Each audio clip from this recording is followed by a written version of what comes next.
Beyond's like, let's do this because it's been Puck every time, or has it also been Beyond? I've not been able to understand. All right, so let's just be fair. Puck is, it's not all about Puck. He knows that he's like Beyond doesn't have the best English, so he's advocating for him to have the best server that he can possibly have too. So Puck is being an awesome dude again, trying his best to get good lag for both players, not just for himself. So just to clear that up for those of you who are, and I can even show you guys. We don't right cast till the game starts. Right? And he's just, he's just over here making sure that Beyond is okay and trying to maintain integrity. Delay says I have delay. I think many ob. Are either of us refs? Oh no, I think they got it handled out. Puck is gonna get things going. Oh, he said go go! He said go go! Get StarCraft! Ladies and gentlemen, on your marks. In lane number 1, in the top right-hand corner, the Red Terran player from X Team and Korea. It is Beyond, aka Speak Now. And spawning in the bottom left-hand corner of our screen, we've got the purple Protoss perfectly placed in the bottom left-hand corner. It is Puck. Dun, dun, dun. All right, so we got a Nexus first here from Puck. Got a thing going on. We got guys. This is StarCraft 2. It's something that Jack and Attack and I both love. This isn't actually a talk show. This is a tournament. We're casting it. Woo! Oh wait, I can't get. Oh, you guys can't see. You can't see it anyway because we're in the game. All right, let's get focused here. We're going to Reaper Expand. All right, Beyond right off the bat, starting with this Reaper Expand, which, if you look at the Reaper Expand for 1 second, is something I hate positionally, because with that Reaper Expand to make a full wall, if you want the reactor without moving the racks, it's got to be a part of the wall. Wow! If you're in the bottom left-hand corner as Terran and you make a reactor, it's not a part of the wall. It's on the inside of the wall. Yep. Yep, part of the RNG of StarCraft. We've been slowly taking out all the RNG elements of StarCraft. Initially, there was RNG high ground effect that gave high ground advantage, and it was based on a percentage miss chance. Got rid of that. And some other things as well. The RNG that's left in this game is lower and lower by the day, and we thank Blizzard for considering that and making this game as skill-based and as less RNG-based as possible. We do have the Reaper coming around over here, dropping some Reaper bombs, making it happen, staying alive.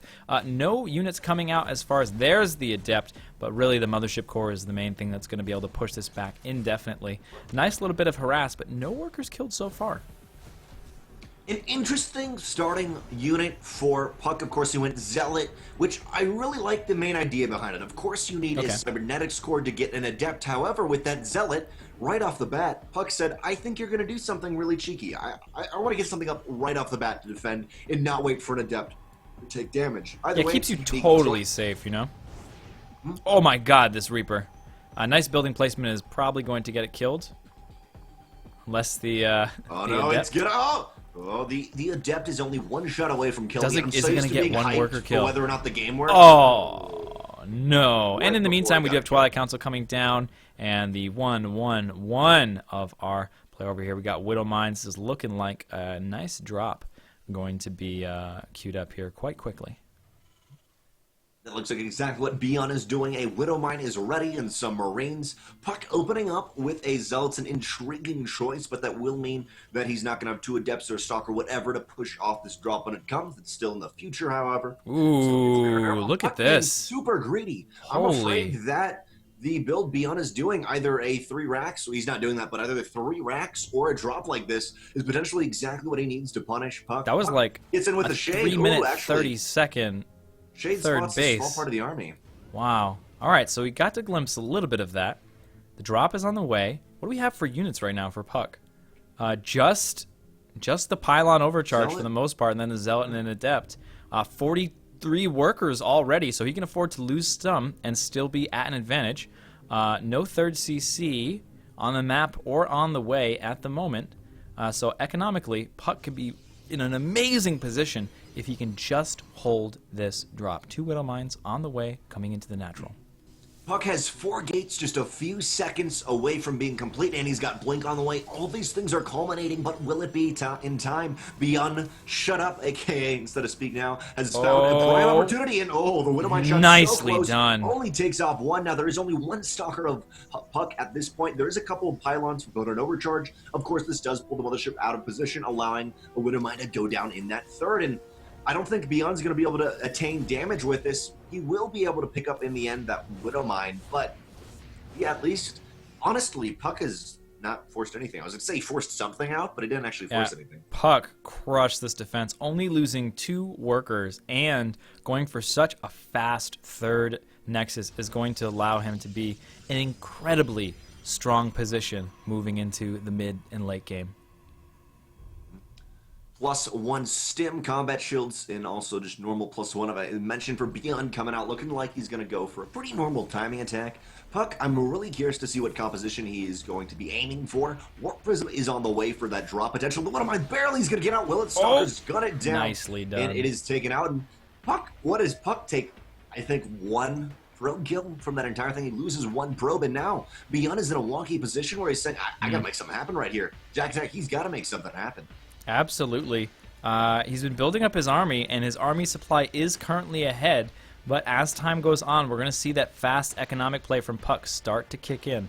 We've got Blink is available, so he can be pretty aggressive over here and just sort of look around, see what's going on. As you see, blinking out of there, not taking any damage. Going to harass a little bit here. Keep tabs on his opponent's army, not to allow him to stay in a safe position. We have 1...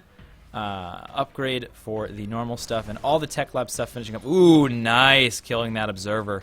Very strong play here, but Puck is in a pretty nice position. He's got some pylons, maybe a little bit too forward. We'll see if he can hold the ramp with these pylons. Full energy mothership core here, so in a pretty decent position, and Puck is going to be moving into harass while all this is going on. In the right-hand side, of course, we have that Warp Prism moving out, but it looks like Beyond's going to end it before that happens. A not quite offensive blink yet, either back or forth yet from Puck. He's going to push out. He's got to be really careful. Of course, Beyond does have +1 stim and combat shields. The army of Puck does not have any AoE, and it's going to be fighting 1-for-1. Puck is known for some phenomenal micro in these situations, as 3 pylons ready to photon overcharge. And I guess for Beyond, he tries to deny a 4th, but Puck has been so greedy and Beyond not super punishing it that he's got to be able to do something here. But a beautiful concave in the end, while in the top right-hand corner, we see a big drop by Puck. Doesn't kill that many workers, but there's nothing mining at that pace. Absolutely. Look at the incomes here. More than double here. Advantage for Protoss while this base not mining. Very advantageous. But actually, Beyond moving in aggressively in the bottom left and just puncturing through a lot of these Blink Stalkers. Puck is still blinking so well. There's only 1 pylon left. That pylon is gone. And with the medevacs, there may just be barely enough healthcare. But finally, Puck is able to push that back, putting it down to the Marauders. However, do we have a stream of units coming across the map? We have a lot of units on the other side of the map for Beyond defending these Adepts. And actually, they're focusing down supply depots. Marines give their lives actually to Ire, strangely enough, but in the end, he's able to defend it. Honestly, the greed of Puck has never been punished here. Puck is gonna just go crazy. Yeah, Puck has made some really good holds in the beginning of the game, defending with such a greedy opener. 64 workers to 51, and the army supplies are about even now. We're moving through, and Beyond's gonna find a way to take an advantage here. Widowmines could help. Beautiful scout by Puck. Puck does manage to see the entire army of Beyond moving across the map. Yeah, absolutely, and just phenomenal play. And playing, keep in mind, against Beyond, one of the better players in Legacy of the Void right now. I think he's like rank 1 or 2 on Aligulac right now. It's really, really intense. He is rank 1 on KR and rank 1 or 2 on Aligulac, yeah. Yeah, really, really high up there. Very strong Legacy of the Void player. Beyond needs to finish this 79 army supply. Beyond just the 67 of Puck. Puck is slightly in a deficit, and Puck has got to be so careful about aggressive blinks. Nice force field does push Beyond back, but with these Widowmines, Puck has to be so careful about that. Mothership Core only has space for 2 more photon overcharges, then for now, it's all up to Beyond to make something happen. While Puck, he just needs to hold on for a little while. He's got so many Adepts in this force, and I'm a little bit worried. The Adepts, actually, no, they do have Resonating Glaives. So these are phenomenal Adepts, almost making up the AoE that's not here with either Storm, Disruptors, or Colossus. And for now, Puck's going to be able to push back this a little bit in. Oh, 1 Widowmine shot. You got to be careful. Often Widowmine shots just decimate Adept forces, but Beyond pushes back, and Does he even have a CC he can fall back onto? Jack attack? Well, he's upping his production right now. A couple Liberators coming out, so that's going to be the tech of choice as we're moving forward. Storm for Puck, but this force, super powerful, moving across the map right now. As far as upgrades are concerned, they're pretty much even. One had +1 armor, and the other one had +1 attack, and it looks like they're going to be finishing up their upgrades mostly at the same time. A little bit of lagging behind by Puck. Puck having an option here for a little bit of harass, getting in position for that to happen. Big warp in over here, and only 3 Widow Mines to defend, obviously in addition to the bio. These Liberators are going to make a pretty big difference. Nicely done, as the harass is going to come through here while the distraction of the main engagement is going on. But oh my god, what even happened over here? A little bit of depths with problems there. They're going to jump over to, it looks like, there it is, they're in the natural.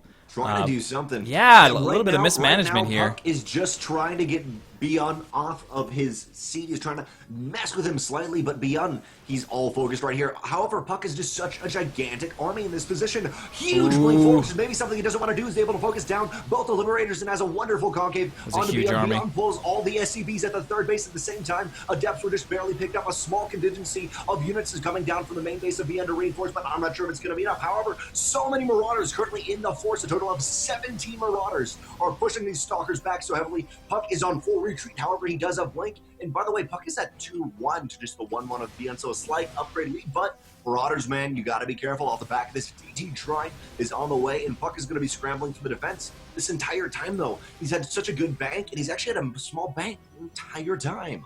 Yeah, just really phenomenal play here. And he's, oh man, such a good play. Look at this. He doesn't even scout this location. He knows this is where the base is going to be. Moves up, cancels it right away. Excellently done. Trying to keep that even economy because it's really important. Bro's still alive, though. He still hasn't hit 66 workers. Beyond hasn't hit 66 workers, which is a 3-base saturation. So he's been subsaturated almost this entire time. Generally speaking, Mules can make up for it, but oh, big attack coming in over here. By Beyond does manage to snipe one pylon. A beautiful storm this entire time. And by the way, Puck was getting Storm. Currently, there are only 2 High Templars out, so another Storm. And Beyond saying, okay, cool, you got Storm. I'm gonna split a little bit. And Puck, he's got a nice. Oh wow, he's trying to take this base already again. He's gonna get. Oh, he's being greedy, and I actually don't even say he's being greedy. He's taking a prime opportunity. He says, I can't quite engage you one-on-one. Well, I'll try to go behind you.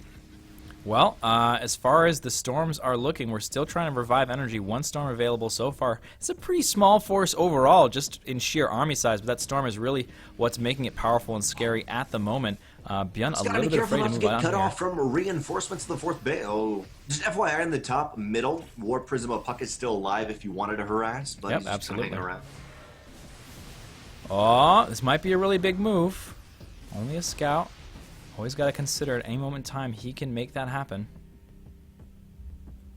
124 army supply of Beyond to just the roughly 80 of Puck, but it's all in those storms. Currently out, he's got 5 storms ready, and will he use it? He's so careful about pushing into the Liberators and Widowmine AoE. However, Beyond has just so many Oh, snipes a High Templar. Able to snipe a High Templar. Thankfully, though, for Puck, off the back of this, he has been able to secure his 4th base. Has been really working hard at that. Same thing for Beyond, but DT. Man, the DT.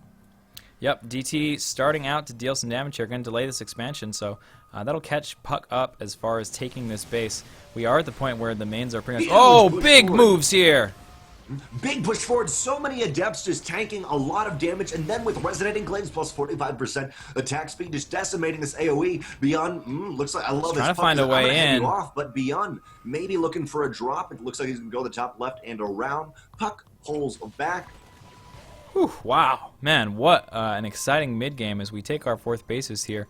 Both players are going to be moving into the late game. We're seeing ghosts begin to come in for Beyond, and the Liberators as well, getting quite high in their count. Going to take a PF for 4th base, but what is our Protoss player going to do?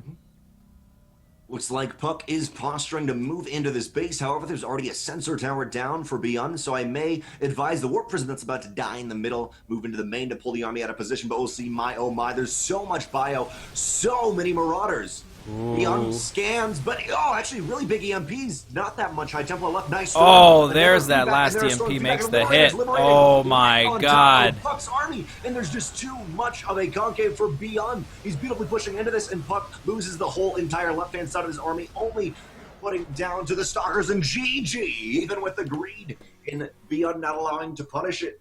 I think Puck, he just, maybe not Storms, but whether it be Colossus or Disruptor, didn't have that AoE he needed to move from the early stages of the game into the mid game.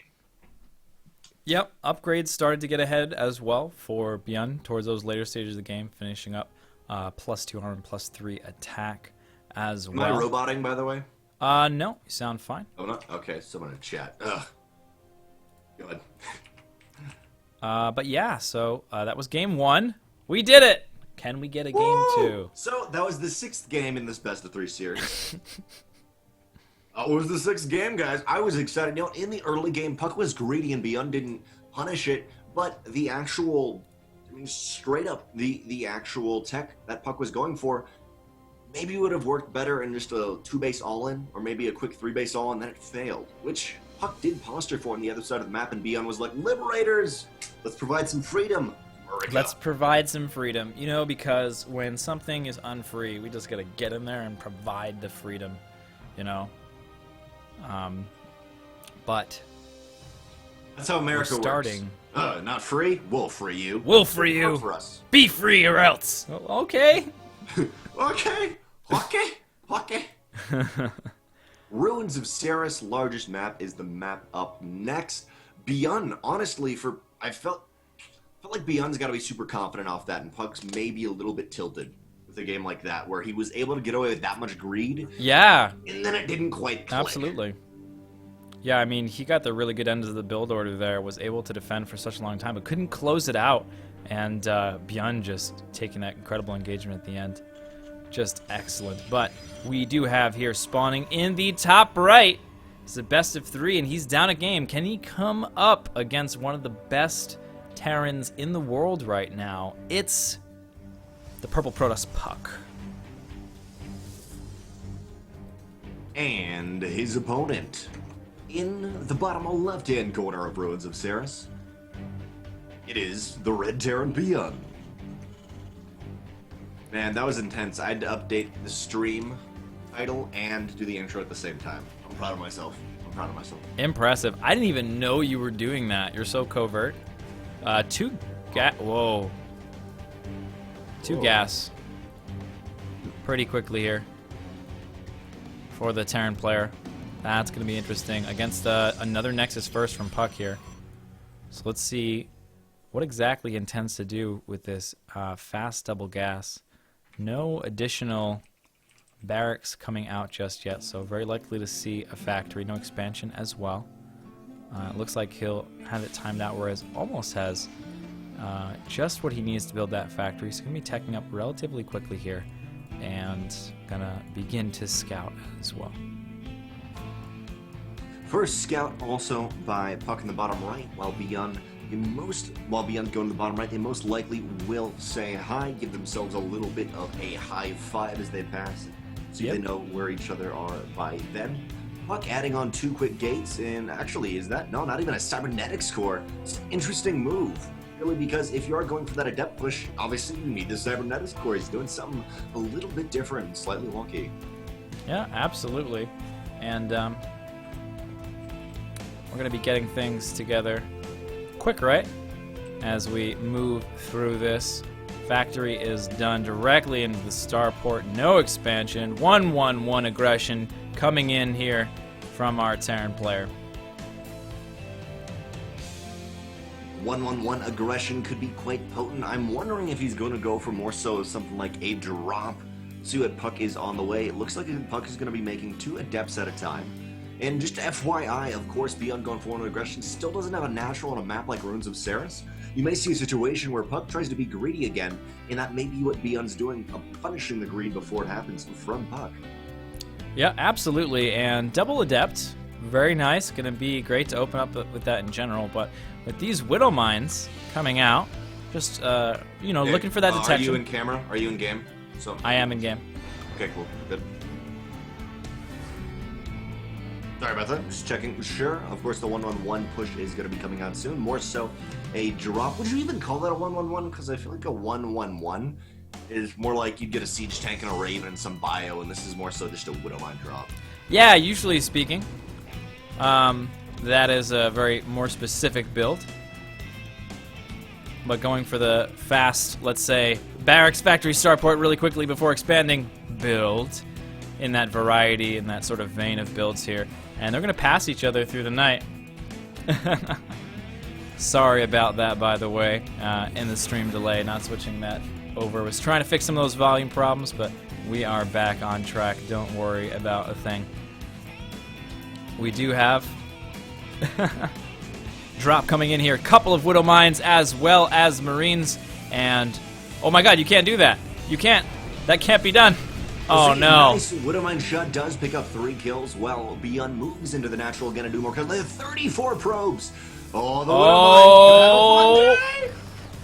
Oh, nicely done. 10 probes there. He's coming through and dealing even more damage. This is nuts. You can't expect too much more value out of an attack like this, and he's killing a ton of workers. 13, 14. It doesn't stop. He's up to 16 workers at this point in time, and they're back for more. They want more, and they're going to go ahead and fight for it. Puck's greed getting punished this time around, and it's going to be really difficult to tell exactly what we're going to do here in the case of this Liberator coming out as well. The Mama Core is actually taken out at the last second, and Liberator's going to start to liberate, provide some freedom right on top of the Nexus, negating a decent amount of mining, and for so long, Puck had, what, like 30 workers at his natural. By the way, oh my god, that Widow Mine hit it, and that's it, GG! Oh my god. Done saying, you know what? You're greedy. Yeah, I'm going to punish you. Yeah. Yeah. Wow. So that was crazy. That was done. Are you looking at the game, by the way? Because the chat is pretty down. Oh, I know. I was. Okay, not the whole time. I missed, I think, half the game, and I am very sorry for that. Yeah. It's my second time doing production for a tournament ever. Oh, the yays are coming in. Excellent. 2 minutes ago is when I did it. But yeah, so not big on the production fronts. This is all a little bit new to me, so I thank you for your patience. And of course, a little bit difficult with the yeah, with the stream delay is quite hard. By the way, that puts Beyond going 2-0, correct? Yes, indeed it does. Beyond is 2-0. Go ahead and look at our brackets now.